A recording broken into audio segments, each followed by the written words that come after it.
नमस्कार मंडळी. तर कसे आहात तुम्ही सगळे? तर इथे आज आहे शनिवार आणि अचानक मला भूत शिरलं माझ्या डोक्यामध्ये क्लिनिंगचं.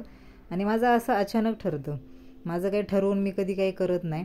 तर मला फक्त इकडची शेगडीची बाजू आहे ती मला धुवून काढायची होती, पण अचानक मी ठरवलं चला इकडचं पण क्लीन करूया. मग सगळं सामान खाली उतरवलं आणि मस्त स्वच्छ घासून घेतलं आणि पाण्याने स्वच्छ धुवून घेतलं. तर माझा मूड असाच असतो, मी कधीही काही स्वच्छता करायला घेते, क्लिनिंग करायला घेते. आणि हे बेसिनच्या वरती तर आपण एनी टाईम ते 2-3 वेळा तर दिवसातून होतं धुवून. तर आज म्हटलं सगळं एकदम क्लीन करायचा मूड झालेला आहे मला. आणि क्लीन केल्यावर कसं एकदम छान वाटतं, जरा फ्रेश पॉझिटिव्हिटी घरामध्ये येते. आणि असं म्हणतात का क्लीन जर घर असेल तर लक्ष्मीचा वास असतो घरामध्ये, असं मी ऐकलेले. पण तसंही आम्हाला म्हणजे मला आहे सवय का बाबा क्लिनिंग करायची.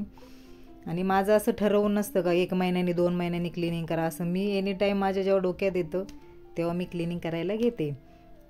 तर अशा पद्धतीने. आणि इथे मी डबे पुसून का ठेवते, कारण हे डबे जेव्हा रिकामे होतात, एक एक रिकामा झाला तरी मी लगेच घासून ठेवते, मग शेंगदाण्याचा असो किंवा डाळीचा असो. आणि ही जाळी म्हणजे हे ट्रेसुद्धा मी म्हणजे आधीमधी कधीही क्लीन करते तो, त्याच्यामुळे ते फक्त मी पुसूनच घेतलं, एवढी काही धूळ नव्हती त्याच्यावर, त्याच्यामुळे ते मी फक्त पुसून घेतलेले.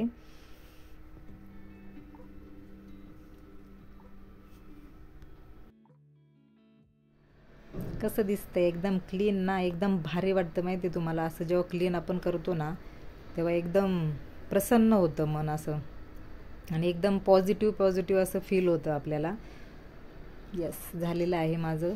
नंतर मग सेम इथं तसंच आहे का, जेव्हा मी खाली झाडू मारत असते माझं अचानक वरती लक्ष गेलं का मी वरच्या जाळ्या काढत असते. आज असं नाही का व्हिडिओमुळं मी वरच्या जाळ्या काढते, तर मी एनी टाईम माझं 8 दिवसांनी 10 दिवसांनी माझा हात वरती जातोच. खाली झाडू मारत असले फक्त एक वर नजर गेली का मी वरती मग पूर्ण जाळ्या काढून टाकते, त्याच्यामुळे जाळ्या काही जास्त होत नाही. त्याच्यानंतर बाहेरची कपडे मी सुकलेली कपडे काढली. तर तुम्हाला मी सांगते अजिबात मला सहन होत नाही कपडे एकदा सुकलेली काढली ना बेडवर का त्या कधी घडी घालून मी ठेवते असं मला होतं. आणि जरी मी कंटाळा केला आणि मी तसंच गेले किचनमध्ये किंवा हॉलमध्ये काही काम करण्यासाठी, आणि जेव्हा मी परत बेडरूममध्ये येते तर मला स्वतःचाच राग येतो. आणि इथे बघा मिस्टर आमचे, मी घड्या घालून ठेवते आणि ते खराब करतात. तर ठीक आहे, आता समजून घेऊ, त्यांचं पण काम भरपूर असतं. पण कधी कधी माझी भरपूर काम असल्यावर चिडचिड होते, पण ठीक आहे, काय प्रॉब्लेम नाही. नंतर 5 वाजता चहा केला मस्त मस्त. आणि मग आम्ही गेलो डीमार्टमध्ये, कारण उद्या संडे म्हणजे संडेला आम्ही मुलाला भेटायला जाणार होतो. आणि एक लग्न पण होतं, तर ते तुम्हाला पुढच्या मिनी ब्लॉगमध्ये नक्कीच कळेल. तर मग सामान घेऊन आलो त्याला जे जे लागते ते. आणि योग असा का छान आम्हाला दर्शन भेटलं. दत्त मंदिर आहे आमच्या इथेच, घराजवळच आहे. आणि योग असा की आम्ही गेलो, जस्ट पाया पडलो आणि आरती सुरू झाली. किती छान ना. श्री स्वामी समर्थ.